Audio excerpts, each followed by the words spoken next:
Matter of fact, I think we all should get a check from trauma that we have from 9/11. The fact that these planes is dropping out of the sky randomly now is triggering for us. This is crazy.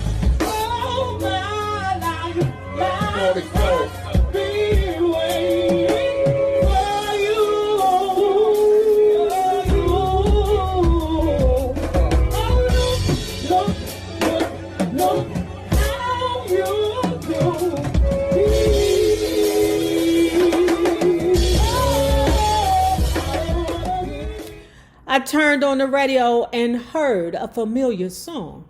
A second later, I realized that it sounded familiar because it was mine. Oh, baby. Baby. Sampling didn't bother me. I liked it. I was flattered. Music was a universal donor. It was for everyone. Let them spread it wide. I had an idea that one day I would just sample back the songs they made using samples of my songs. Word. I also liked that hip-hop artists used real language. They would cuss, come right out and say F you.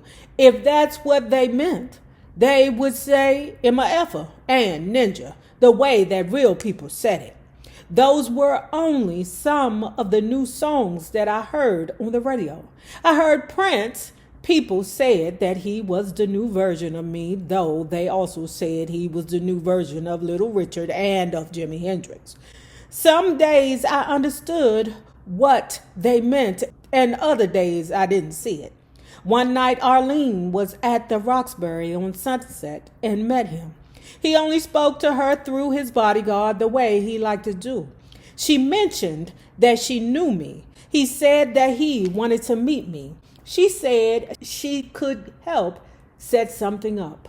Prince, in a weird whisper, asked his bodyguard to ask her who she was and what she was to me. Engineer, she said. I like that answer. Prince must have too. He spoke to her directly in his normal voice. Well, he said, I would like to work with Sly, because if she would have said, oh, I'm his ex-girlfriend, Prince would have been like, ooh, hey. Touche. But it was smart for her to say engineer. They arranged for her to talk to me and pave the way. She called me to tell me about the meeting. I wasn't always on Prince, but that day I was. I told her that I was excited about the idea and I meant it, but he never called. I was seeing a woman at the time. We were together for a little while, but we fought often as not. Once we were in a motel and she lost her temper, pulled a gun and fired it towards me, if not at me. Another time we were arguing about something and she put my car into gear and pushed it toward and then over an embankment. Down it went, all the way to the bottom. I was not in it though. She was so mad that it seemed like she wished I was. You need to get rid of that bitch. LA had all the news in the world in those days. The Rodney King beatings had been back in 1991, followed by the riots. O.J. Simpson. Then on the morning of September 11th, 2001, someone from New York called to tell me to turn on the TV. I did. My first thought was, what the F? Okay, so I've said this before. Those of us who were there for September the 11th, we all have trauma. Matter of fact, I think we all should get a check from the trauma that we have from 9/11. The fact that these planes is dropping out of the sky randomly now is triggering for us. This is crazy. Like over there in Philly, you driving, trying to get home or to the club, whatever it is you're doing, go pick up some vagina, whatever it is you're trying to do, and a plane drop out of the sky. That's triggering to us. All right? Why can't we get a disability check for that? That's what I want to know. Coachella was in Indio, a desert town about 2 hours east of Los Angeles. That was a stopover for trains in the old days and for bands in the new days. Madonna had played the festival there in 2006 and Prince 2008. When the poster for 2010 came out on the final night, April 19th, tucked between Spoon and De La Soul, two things I knew well, there we were, Sly and the Family Stone. And it was the real band, as many original members as we could collect. Larry would be with his band in the Netherlands. Ken Roberts died in 2014. Heart attack, never recovered. Bobby Womack went the same year. He had beaten prostate cancer and colon cancer before he was taken by Alzheimer's. Johnny Winter, too, from pneumonia. Carol Doda from kidney failure. And then Cynthia passed from cancer. When I found out she was sick, it was so painful. Damn, that was all I could think. To me, she was the number one in the band, even over me. She held everything together. I didn't go to the funeral, again too hard, but a group of us got together to remember her life. Larry and Freddie talked. It had been a while for them. In early 2015, we got a jury verdict. According to the decision, I was awarded $5 million, which covered everything up until the date the lawsuit had been filed. You know they were stealing his shit.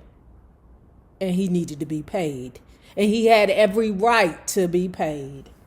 I didn't count my chickens, not even after it seemed like they were hatching.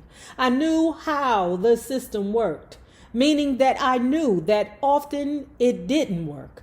I was right. A few months later, the pendulum swung back the other way and a judge blocked the award. Sylvester Jr. talked to the newspapers about it. Obviously, I'm kind of devastated, he said. That was how he felt. How did I feel? He's really sick of this, he said, of not having his money that he deserved. That was true. 50 years of drugs, plus age, plus stress, made the hospital a regular stop. The first time I went in, I made sure to get out quick so I could get back home and get back to using. Dealers would still come to the house, weigh out rocks, name their price. We weren't writing checks that said drugs on the memo line. One guy had a catering business and ran his money through there. The hospital stays kept on, second, third, fourth, and then I kicked. For real, all at once. I spent years not regretting the drugs. They served a purpose when the stresses mounted up from the start. New songs needed, new concerts scheduled, people to pay for, people to smile for. In the years after that, I turned over business to others so I could concentrate on making music, which built up a different kind of stress. The drugs kept me from having to think too hard about the fact that I was, at 35, at 45, living in rented houses on an allowance, not able to truly be free. But I should have stopped sooner. Much sooner, less dust and powder, fewer rocks and pipes, enough days given back that they might have added up to years. After the fourth stay and fourth return, when dealers came around, Arlene and Bune ran them off. In 2019, we did a deal with Michael Jackson's publishing company, Midjack. The headline said that Midjack brought a majority interest in the catalog, but the truth was closer to what Michael had proposed back when he was alive. They gave me some money and let me keep a minority interest in the catalog, free and clear of any other complications from the past. Other litigation, other representation, which meant that I could collect on my own music again. I watched Obama wrap up his second term, wondering if he had been too cute to be president. He was too good looking in a way. And then slowly at first and then more quickly, the past has turned into the present.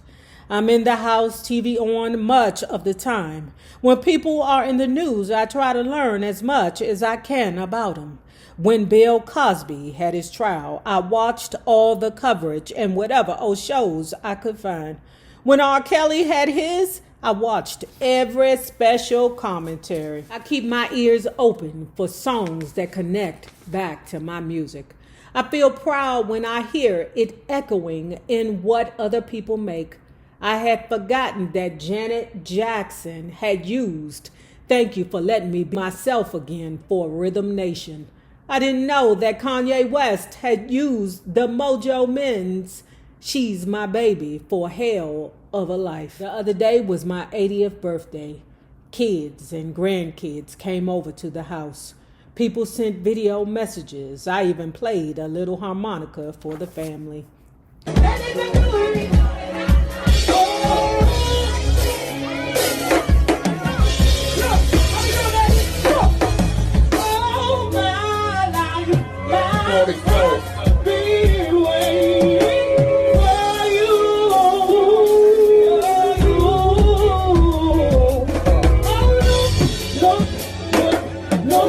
How you do.